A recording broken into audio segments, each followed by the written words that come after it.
दोस्तों आपने पिछले पार्ट में देखा होगा कि वह कैप्टन टैनी को एक कमरे में ले आया हुआ होता है और कैप्टन की बकवास सुनने के बाद टैनी कहने लग जाता है कि यह क्या बकवास कर रहा है। और कैप्टन कह रहा होता है कि लगता है कि तुम डिवाइन आर्टिफैक्ट में बहुत ही ज़्यादा दिलचस्पी रखते हो, रुको जरा। और हम देखते हैं कि वह बेंच पर बहुत सारी किताबों को रख देता है, जिसे देखने के बाद टैनी हैरान हो जाता है और वह कैप्टन कहने लग जाता है कि वह आर्टिफैक्ट बहुत ही ज़्यादा कमाल का है। उसकी पावर की मदद से कोई भी इविल क्रीचर उसके आसपास नहीं भटक सकता। मेरा मतलब है कि कोई भी डेमोनिक एनर्जी जो 1 किलोमीटर के अंदर मौजूद है वह उसके आसपास नहीं आ सकती।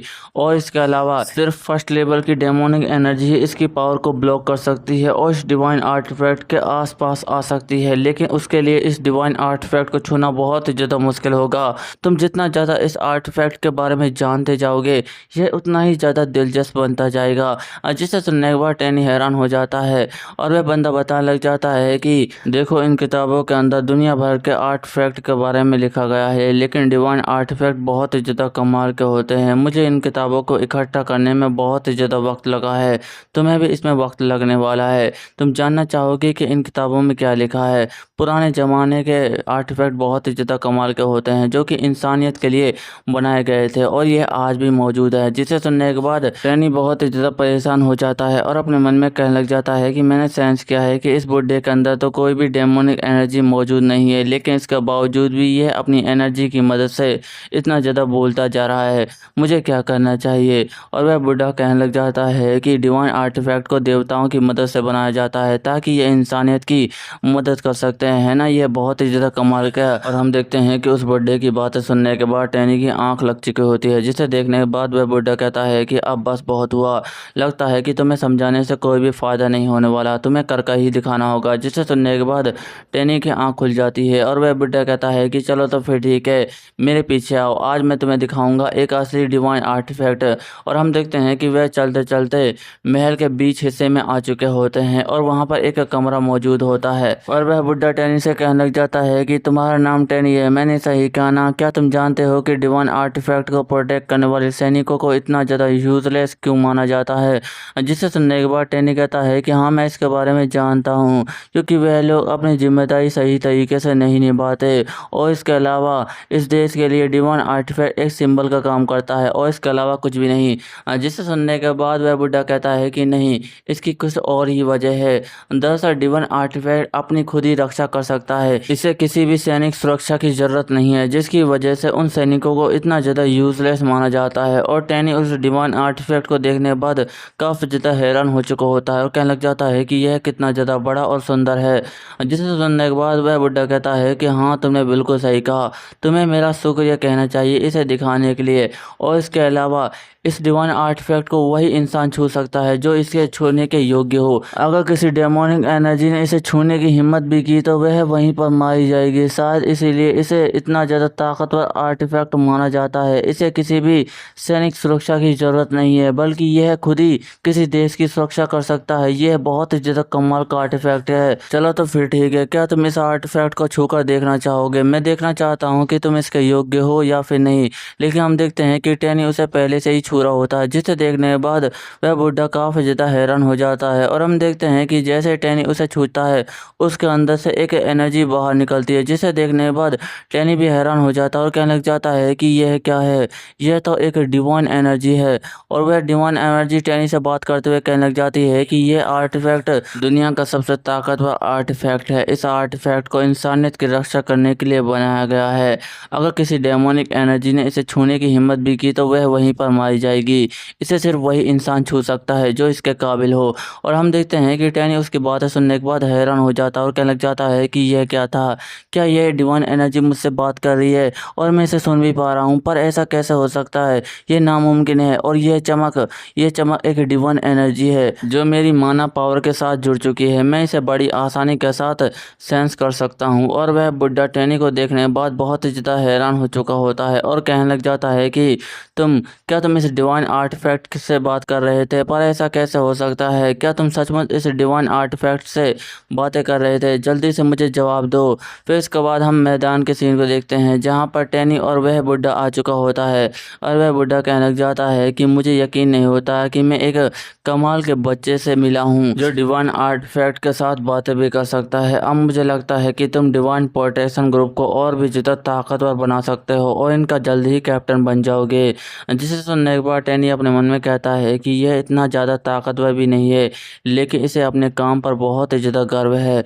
मुझे लगता है कि यह बाकियों से काफ़ी ज़्यादा अलग है, मुझे इसे तमीज़ से पेश आना चाहिए। फिर इसके बाद हमें एक बंदे को दिखाया जाता है जो कि इम्पेरियल नाइट होता है और इसका नाम गैग सिम्बो होता है। जिसे देखने के बाद वह बुढ़ा कहता है कि तुम यहाँ पर क्यों आए हो, क्या तुम्हें मुझसे कोई काम था? जिसे सुनने के बाद वह बंदा कहता है कि नहीं, मैं यहाँ पर आपसे मिलने के लिए नहीं बल्कि इस बच्चे से मिलने के लिए आया हूँ जिसे लोग आधा एल्फ भी कहते हैं। जिसे सुनने के बाद टैनी कहता है कि नहीं, मेरा सिर्फ एक चौथाई हिस्सा ही एल्फ है, तुम्हें कोई गलतफहमी हुई है। और वह अपने मन में कहता है कि लगता है कि यह मुझसे लड़ने के लिए आया था, जैसा कि मैंने सोचा था। ये लोग अभी भी मुझसे इतनी ही नफरत करते हैं। और टैनी की बातें सुनने के बाद वह बंदा जोर जोर से हंसने लग जाता है और हमला करते हुए कहने लग जाता है कि क्या कहा एल्फ, कहीं तुम वही एल्फ बच्चे तो नहीं जिसने कुछ दिनों पहले ही एक ब्लैक मैजिशियन को सजा दी थी? तुम्हारी हिम्मत कैसे हुई यहाँ पर आने की और ऐसी बकवास करने की? मैं तुम्हारी पहचान को जान कर रखूंगा और तुम्हें मार डालूंगा। और हम देखते हैं कि वह बंदा टैनी के ऊपर हमला करने के लिए आ रहा होता है। जिसे देखने के बाद टैनी कहता है कि मैंने इसके बारे में पहले से ही सोचा था कि तुम जैसे कमजोर इंसान मुझ पर जरूर से हमला करोगे। और हम देखते हैं कि वह बंदा टैनी पर हमला कर देता है, लेकिन हम देखते हैं कि टैनी उसके हमले से बड़ी आसानी के साथ बच जाता है। और हम अचानक से देखते हैं कि टैनी उस बंदे का हाथ पकड़ता है और एक जोरदार चौक लगाते हुए उसे कंधे पर उठाकर जमीन पर पटक देता है। और हम देखते हैं कि टैनी ने काफी ज्यादा जोरदार तरीके से उस बंदे को पकड़ा होता है, जिसकी वजह से उस बंदे की हालत खराब हो जाती है और वह कहने लग जाता है कि तुम्हारी हिम्मत कैसे हुई चूहे कहीं के मुझ पर हमला करने की? जिसे सुनने के बाद टैनी बहुत ही ज्यादा गुस्सा हो जाता है और कहने लग जाता है कि लगता है कि तुम मुझसे अच्छी तरीके से बातें कर सकते हो, अभी भी तुम बहुत ही ज्यादा अच्छी हालत में हो, ये तो काफी ज्यादा अच्छा है मेरे लिए। जिसे सुनने के बाद वह बंदा काफी ज्यादा हैरान हो जाता है और हम देखते हैं कि टैनी उसे दोबारा से उठाता है और जमीन पर इधर से उधर बुरी तरीके से मारने लग जाता है। और वह बंदा चिल्ला रहा होता है कि नहीं, मुझे छोड़ दो, मुझे पहचानने में बहुत ही ज्यादा गलती हो गई, मुझे माफ कर दो। और हम देखते हैं कि थोड़ी देर बाद टैनी उसे पीटने के बाद छोड़ देता है। जिसे देखने के बाद वह बुढ़ा काफी ज्यादा हैरान हो जाता है और टैनी अपने मन में कहता है कि क्या अभी भी मुझे इज्जत से बातें करनी चाहिए? और वह कहने लग जाता है कि आपसे मुझे सीखने के लिए बहुत कुछ मिला। और जिसे सुनने के बाद तो वह बुढ़ा और भी ज़्यादा हैरान हो जाता है और कहने लग जाता है कि मैंने इसके बारे में कभी सोचा ही नहीं था। और हम देखते हैं कि उन दोनों को कोई देख रहा होता है और ये एक बंदा होता है जो कहने लग जाता है कि हमारे यहाँ पर तो एक कमाल का बच्चा आया है, लगता है कि मुझे इससे मिलना ही होगा, ये तो काफ़ी ज़्यादा दिलचस्प है। फिर इसके बाद हम देखते हैं कि वहाँ पर बहुत सारे एम्पेरल नाइट्स आ जाते हैं और उनमें से एक नाइट चिल्लाते हुए कहने लग जाता है कि मेरा नाम रॉबर्ट है, क्या मैंने अफवाहें सुनी थी वह बिल्कुल सच है, क्या तुमने ही गर्ग सिम्बो को हराया है? मैं तुमसे उसका बदला लेने के लिए आया हूँ, आज तुम मुझसे नहीं बचने वाले। लेकिन हम देखते हैं कि टैनी उसे एक जोरदार मुक्का मार देता है, जिसकी वजह से उस बंदे की वहीं पर हालत ख़राब हो जाती है। जिसे देखने के बाद दो बंदे और आते हैं और कहने लग जाते हैं कि मेरा नाम रॉयर है और दूसरा कहता है कि मेरा नाम एल्बर्ट है, हमारे साथियों को पीटने के लिए हम तुम्हें बिल्कुल भी नहीं छोड़ने वाले। लेकिन हम देखते हैं कि टैनी उनकी बातों को दिल पे नहीं लेता और उन्हें पीटने लग जाता है। वह पहले बंदे के मुंह पर एक जोरदार मुक्का मारता है, जिसकी वजह से वह वहीं पर ढेर हो जाता है और दूसरे बंदे के सर पर एक जोरदार मुक्का मारता है और वह बंदा भी वहीं पर ढेर हो जाता है। और हम देखते हैं कि थोड़ी देर बाद वहाँ पर एक और बंदा आता है और वह कहने लग जाता है कि मेरा नाम रैंडलॉफ है और मैं इम्पेरियल नाइट्स का कमांडर हूँ। मैंने सुना है कि तुमने मेरे साथियों को बहुत ही ज़्यादा बेरहमी के साथ मारा है। मैं तुमसे उनका बदला लेने के लिए नहीं आया हूँ, बल्कि तुमसे लड़ने के लिए आया हूँ और मैं चाहता हूँ कि तुम मुझसे पूरी ताकत के साथ लड़ो। और हम देखते हैं कि वह बंदा टैनी के ऊपर एक जोरदार हमला कर देता है, लेकिन हम देखते हैं कि दूसरी तरफ से टैनी भी अपने हैमर से एक जोरदार हमला कर देता है। लेकिन टैनी के हैमर में काफ़ी ज़्यादा पावर होती है, जिसकी वजह से वह बंदा दूर उड़ते हुए जाकर ज़मीन पर गिर पड़ता है। जिसे देखने के बाद टैनी कहने लग जाता है कि जितने भी यहाँ पर इम्पेरियल नाइट्स आए, तुम उनमें से सबसे ज़्यादा कमाल के हो और तुम मेरे सामने कुछ देर तक टिक पाए। मुझे लगता है कि तुम आगे चलकर एक बहुत ही ज़्यादा अच्छे कमांडर बनोगे, लेकिन तुम्हें थोड़ा और काम करने की ज़रूरत है। आज मैंने इम्पेरियल नाइट्स को जिंदा छोड़कर उन पर एक बहुत बड़ा एहसान किया है और तुम्हें उस एहसान का बदला चुकाना है, जिसके लिए मैं तुमसे एक सवाल पूछूंगा, तुम्हें उसका जवाब देना है। क्या तुम किसी हसेल नाम के बंदे को जानते हो? जिसे सुनने के बाद वह कमांडर कहता है कि नहीं, मैंने इसका नाम कभी भी नहीं सुना। जिसे सुनने के बाद टैनी अपने मन में कहता है कि क्या यह भी इसके बारे में नहीं जानता? मैंने पूरे महल में इसके बारे में जानकारी इकट्ठा करने की कोशिश की, लेकिन कोई भी इसके बारे में कुछ भी नहीं जानता। और वह कहता है कि चलो तो फिर ठीक है, तुम लोग यहाँ से जा सकते हो। लेकिन अचानक से पीछे से हंसने की आवाज़ आती है और हम देखते हैं कि वहाँ पर एक बंदा आ चुका होता है, जो कहने लग जाता है कि मुझे यकीन नहीं होता कि तुमने रैंडलोफ कमांडर को हरा दिया। तुम तो सच में बहुत ही ज़्यादा कमाल के हो। जिसे सुनने के बाद टैनी कहता है कि तुम कौन हो, और वह अपने मन में कहता है कि इसका कोई मामूली लेवल नहीं है। इसे देखने से ऐसा लगता है कि जैसे ये चैलेंजर क्लास तक पहुंच चुका है। और वह बंदा कहता है कि मुझे माफ़ कर देना, मैंने अपने आप को इंट्रोड्यूस नहीं किया। मेरा नाम लियम वॉन पेट्रेसन है और मैं सभी इम्पेरियल नाइट्स का ग्रैंड कमांडर हूँ। जिसे सुनने के बाद टैनी हैरान हो जाता है और कहने लग जाता है कि मुझे माफ़ कर देना मेरी रूडनेस के लिए, मैंने आपको पहचाना नहीं। जिसे सुनने के बाद वह बंदा कहता है कि नहीं नहीं, इसकी कोई भी ज़रूरत नहीं है, तुम मेरे लिए कुछ ज़्यादा ही पोलाइट हो रहे हो। अब मैं बूढ़ा हो चुका हूँ, लेकिन तुम जैसे यंग जवान को देखने के बाद मैं और भी ज़्यादा खुश हो जाता हूँ। क्या तुम मेरे साथ डुअल फाइट करना चाहोगे? जिसे सुनने के बाद टैनी हैरान हो जाता है और कहने लग जाता है कि आपने क्या कहा? और लियम कहता है कि तुम्हें डरने की कोई भी ज़रूरत नहीं है, ये आसान फाइट होगी। अगर तुम इस फाइट में जीत जाते हो तो मैं तुम्हें उस आदमी के बारे में सब कुछ बताऊंगा जिसके बारे में तुम सुनना चाहते थे। क्या तुम्हारे लिए काफ़ी रहेगा?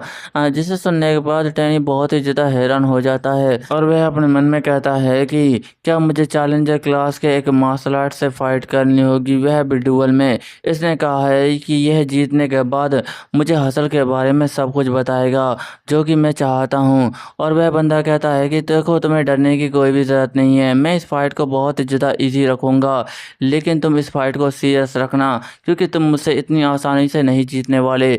जिसे सुनने के बाद टैनी मुस्कुराने लग जाता है और कहने लग जाता है कि यही तो मैं चाहता था और मैं इसे कभी भी नहीं छोड़ना चाहता। और हम देखते हैं कि टैनी लड़ने के लिए तैयार हो जाता है और हम देखते हैं कि वह बड़ी तेजी के साथ वहां से गायब हो जाता है। जिसे देखने के बाद वह बंदा भी काफी ज़्यादा हैरान हो चुका होता है और हम देखते हैं कि टैनी उस लियम के ऊपर आ चुका होता है और वह अपने हैमर में माना पावर को भरते हुए उसके ऊपर एक जोरदार हमला कर देता है और कहने लग जाता है कि डुअल के लिए आपका बहुत बहुत शुक्रिया। लेकिन हम देखते हैं कि लियम उसके हमले को अपने तलवार की मदद से रोक लेता है, लेकिन टैनी के हैमर में बहुत ही ज़्यादा पावर होती है जिसकी शौक की वजह से ज़मीन की परत भी चटकने लग जाती है। और टैनी कहता है कि तुम मुझे कम आंकने की गलती बिल्कुल भी मत करना, तुम मुझसे हार भी सकते हो। जिसे सुनने के बाद वह बंदा कहता है कि तुम्हें ज़्यादा चिंता करने की कोई भी ज़रूरत नहीं है। और हम देखते हैं कि वह अपनी तलवार को घुमाता है और टैनी के हमले से बच जाता है। जिसे देखने के बाद टैनी अपने मन में कहता है कि यह तो मेरे काफ़ी करीब था और उससे कहता है कि तुम मुझसे बचकर रहना, कहीं तुम्हें चोट न लग जाए। और वह घूमते हुए एक जोरदार लात उसके पैरों में दे मारता है, लेकिन वह कुछ देखकर हैरान हो जाता है और हम देखते हैं कि उसके किक से उसके ऊपर कुछ भी असर नहीं हुआ होता और वह अपने मन में कहता है कि क्या यह पत्थर का बना हुआ है। जिसे देखने के बाद वह बंदा हंसने लग जाता है और कहने लग जाता है कि क्या तुम इसी तरह से मुझसे फाइट करोगे और जल्दी से सीरियस हो जाओ। जिसे सुनने के बाद टैनी बड़ी तेजी के साथ उससे दूर आ जाता है और हैरानी के साथ कहने लग जाता है कि यह मेरे काफ़ी ज़्यादा करीब था, अगर ये असली फाइट होती तो मैं मारा भी जा सकता था। इसे देखने से ऐसा लगता है कि जैसे इसकी डिफेंस की स्किल बहुत ही ज़्यादा कमाल की है, शायद इसीलिए ये चैलेंजर क्लास तक पहुंच चुका है। जब भी मैं इसे देखता हूं तो ऐसा लगता है कि कोई बड़ा सा पत्थर मेरे सामने हो जिसे ना तो तोड़ा जा सकता है और ना ही हिलाया जा सकता है। और हम देखते हैं कि वह बंदा भी अपनी पावर को बनाते हुए कहने लग जाता है कि मैंने सोचा था कि मैं इस फाइट को ईजी रखूँगा, लेकिन मुझे माफ़ कर देना, अब मुझे लगता है कि मुझे इस फाइट को थोड़ा सा हार्ड करना होगा। और वह बड़ी तेज़ी के साथ टैनी के ऊपर हमला करने के लिए आ रहा होता है और अपनी तलवार से एक जोरदार हमला कर देता है और कहने लग जाता है कि मुझे लगता है कि तुम्हें इसे मैं काफ़ी ज़्यादा मज़ा आ रहा होगा। जिसे सुनने के बाद टैनी कहता है कि हाँ, तुमने बिल्कुल सही कहा। और हम देखते हैं कि वह अपने हैमर की मदद से उसकी तलवार को दूर कर देता है और अपने मन में कहने लग जाता है कि इसकी ताकत तो सचमुच बहुत ही ज़्यादा कमाल की है। अगर मैंने थोड़ी सी भी गलती की तो यह मुझे उसी वक्त मार डालेगा। लेकिन मुझे लगता है कि इसमें अभी भी एक्सपीरियंस की बहुत ही ज़्यादा कमी है। और दोस्तों टैनी इसलिए कह रहा होता है क्योंकि वह पिछली लाइफ भी जी चुका होता है, तो उस बुड्ढे से ज़्यादा एक्सपीरियंस होता है। और टैनी कहने लग जाता है कि इसने अपना नाम लियम बताया था और मुझे लगता है कि इसकी रफ्तार इतनी भी तेज़ नहीं है। मुझे इसे तेज़ी के साथ हराना होगा, तभी जाकर कुछ हो सकता है। अगर मैं इसके ऊपर एक साथ बहुत सारे हमले करूं तो मुझे लगता है कि मैं इसे बड़ी आसानी के साथ हरा सकता हूं। चलो तो फिर ठीक है, अपनी टेक्निक को चालू करते हैं। और हम देखते हैं कि वह बिजली की रफ्तार से बहुत सारे हमले कर रहा होता है और एक जोरदार हमला उसके ऊपर कर देता है।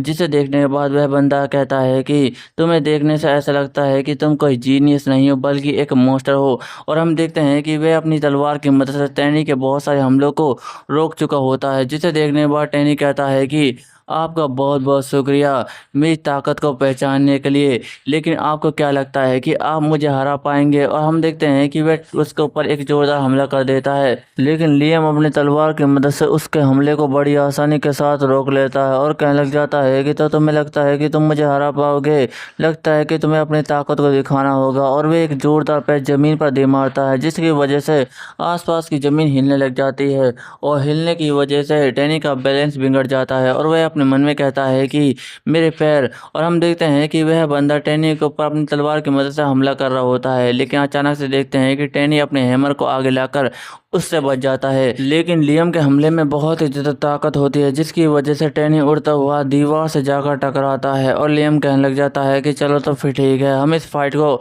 बंद करते हैं। मुझे लगता है कि तुम काफ़ी ज़्यादा स्ट्रॉन्ग हो और तुम्हारे साथ खेलने में मुझे बहुत ही ज़्यादा मज़ा आया। जिसे सुनने के बाद टैनी कहता है कि आपका भी बहुत बहुत शुक्रिया, मुझे भी आपके साथ बहुत ज़्यादा मज़ा आया। और लियम कहता है कि जैसा कि मैंने तुमसे वादा किया था, मैं अपने वादे को ज़रूर निभाऊंगा।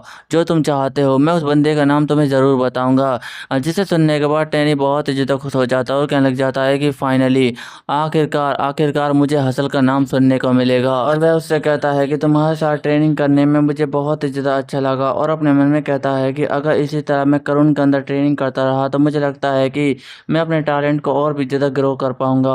और वह बंदा कहता है कि तुम्हारा भी बहुत बहुत शुक्रिया मेरी मदद करने के लिए, लेकिन जैसा कि मैंने वादा किया था मैं उसे पूरा ज़रूर करूँगा। दरअसल यहाँ कुछ सालों के अंदर एक बंदा आता है जिसका नाम लिटिल मैन है। वैसे तो वह आदमी एक एम्पायर नाइट है जो कि काफ़ी ज़्यादा ताकतवर है, लेकिन वह महाराज के अलावा किसी के भी ऑर्डर्स को नहीं मानता, जिसकी वजह से उसे मनाना थोड़ा सा मुश्किल होगा। जिसे सुनने के बाद टैनी थोड़ा सा हैरान हो जाता है और कहने लग जाता है कि लिटिल मैन, लेकिन मैंने तुमसे हसल के बारे में पूछा था।